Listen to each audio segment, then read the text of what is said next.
वह बहुत गरीब था। गांव के पास पुस्तक मेला लगा था। उसने माँ से कहा, मैं भी मेला देखने जाऊंगा। उसकी माँ बोली, माइक मध्ये बोल, माइक मध्ये बोल. हां. माँ माँ मुझे भी मेला देखने जाना है। देखो घर में कोई बड़ा नहीं है, तुम अकेले कैसे जाओगे इतने दूर? देखो मेला देखने की जिद छोड़ दो, चलो दूध पी लो।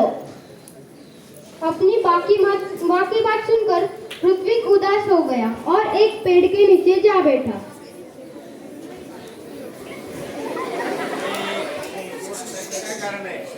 ए तू हलू नको पेड.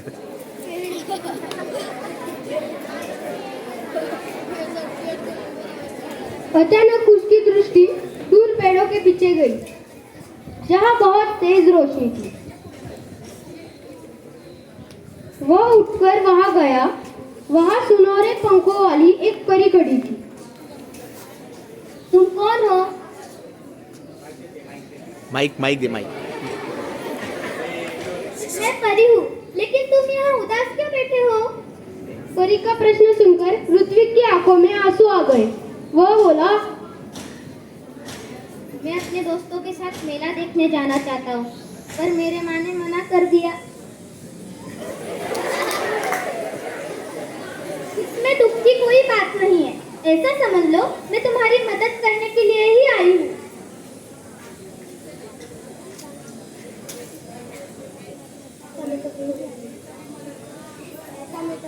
ऐसा मैं तभी करूंगी जब तुम मेरी परीक्षा में उत्तीर्ण हो जाओ। कैसी परीक्षा? बता दिया तो परीक्षा कैसी? ठीक है। ऐसा कहकर ऋत्विक वहां से चला गया। अभी वह कुछ दूर ही गया हो था कि उसे रास्ते में एक गिरी हुई लाल रंग की पोटली मिली।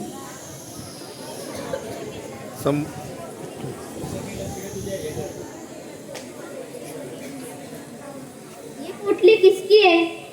लगता है बहुत कीमती चीज है इसमें। खोल के देखना चाहता हूँ, पर ये मेरी नहीं है। इसे खोलने का हक भी मुझे नहीं है। बेटा, ओ बेटा, तुमने मेरी पोटली देखी है क्या? रास्ते में गिर गई है। किस रंग की थी? वो लाल रंग की थी। और कोई पहचान बताओ। और कोई पहचान? हाँ, उसके ऊपर एक सुनहरे पंखों वाली परी का चित्र बना है। यही तो नहीं है? हाँ, यही है। धन्यवाद। ठीक है। राहगीर ऋत्विक ने अपने थैली सुबह उठकर वह वहीं पहुंचा जहां उसे परी मिली। देखा तो वहां कोई नहीं था। वह बैठ गया। उसकी आंखों के सामने वही लाल रंग की पोटली दिखाई देने लगी। तभी तेज रोशनी फैली। सामने परी खड़ी थी। परी के दोनों हाथ पीछे थे। परी ने पूछा, कैसे हो? मैं ठीक हूँ। अपनी आंखें बंद करो, मैं तुम्हें इनाम दूंगी। किस बात का इनाम? तुम उत्तीर्ण हो गए हो इसलिए।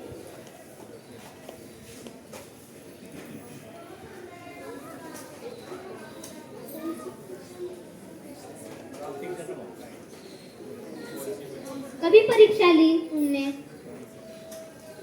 कल मैंने ही राहगीर के रूप में तुम्हारी ईमानदारी की परीक्षा ली थी। ये लो तुम्हारा इनाम। धन्यवाद।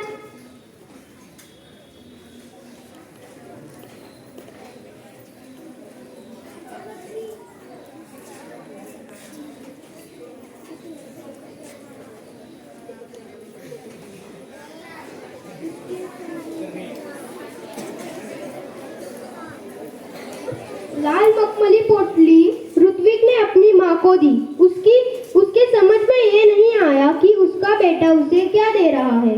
जब माँ वह पोटली खोलने लगी तब पोटली कई गुना बड़ी हो गई और उसमें से सुंदर सुंदर पुस्तकें बाहर निकल आई।